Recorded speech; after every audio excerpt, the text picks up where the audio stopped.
La mission du SIAE est d'entretenir, de réparer, de modifier les aéronefs, leurs moteurs et leurs équipements qui appartiennent à l'armée de l'air, à la marine nationale ou à l'armée de terre. Le C-130 est un avion d'une flotte hyper critique puisqu'employé par les forces spéciales. La disponibilité était en berne depuis une dizaine d'années et donc le ministère a fait confiance au SIAE pour essayer de rétablir la situation. Historiquement, le SIAE entretient des appareils en visite programmée. Pour le C-130, là, on nous a demandé un nouveau métier qui est de piloter la disponibilité de 14 appareils qui nous ont été confiés. Avant la démarche, il y a 2 ans, c'est simple, on était un petit peu dans le noir. La situation est tout simplement une catastrophe puisque nous n'avons pas tenu nos engagements. La disponibilité s'est effondrée, on est en dessous d'un avion. Malgré un travail intense, les équipes sont au bord de la rupture.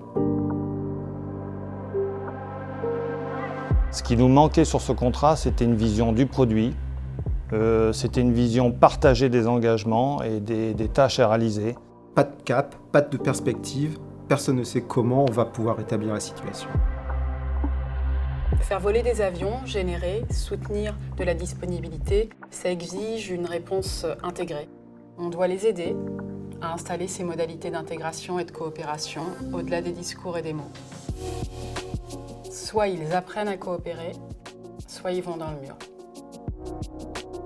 Le premier pilier emblématique de cette démarche, c'est la place C-130. La place C-130, c'est un peu un lieu de coopération permanent. On s'y rassemble, on échange, on co-construit ensemble des réponses vis-à-vis de notre client. Cette place C-130, elle est multizone, elle est interconnectée et elle est surtout intersite. Elle existe sur 3 autres sites, à Bordeaux, à Orléans et à Clermont-Ferrand. Il y a la zone War Room. On y traite le quotidien, on y traite des sujets assez opérationnels qui nous permettent en temps réel d'augmenter la disponibilité de la flotte. Tout ça, dans la zone de War Room, nous l'avons dématérialisé sous IOBIA, ce qui permet que nos travaux au quotidien, ce cap commun que nous avons défini, soient visualisables en temps réel, aussi bien de l'opérateur qui est dans l'atelier que du directeur du SIAE. Le deuxième pilier de la démarche, c'est le suivi flotte.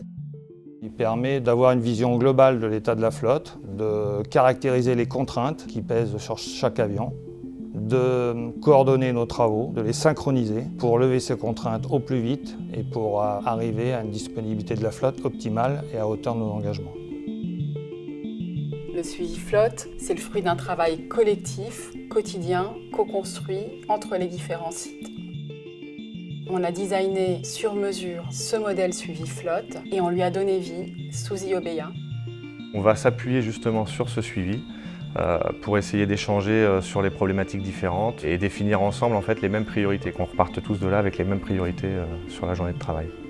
Et donc construire ce cap commun, ça passait par la mise en place d'une War Room spécifique, la War Room suivi flotte.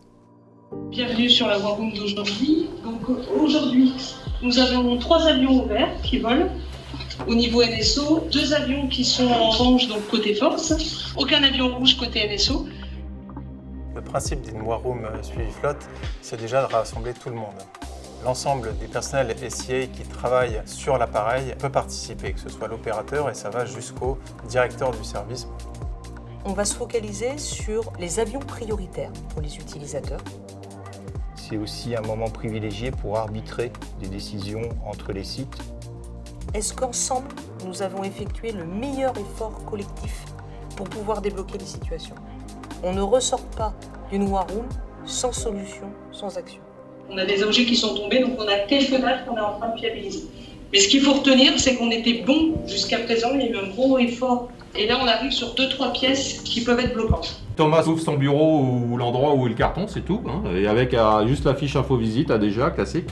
On est d'accord sur le plan d'action là ? Je considère que c'est une très bonne idée et à fond, on y va. Aujourd'hui, on a fait un premier pas, mais un pas majeur. Ce qui a le plus changé depuis le démarrage de cette démarche collective, c'est qu'aujourd'hui, on travaille pour faire voler un avion. On est tous acteurs d'une partie de cette dispo, on influe tous sur cette performance. L'ensemble des personnels qui travaillent sur le moteur, la cellule, travaillent dans un but unique de pouvoir satisfaire le client. L'engagement et la compétence étaient présents. Il manquait la méthode et un outil. pour pouvoir fédérer les équipes et donner un cap pour établir la situation. C'est ce que cette démarche collective a permis.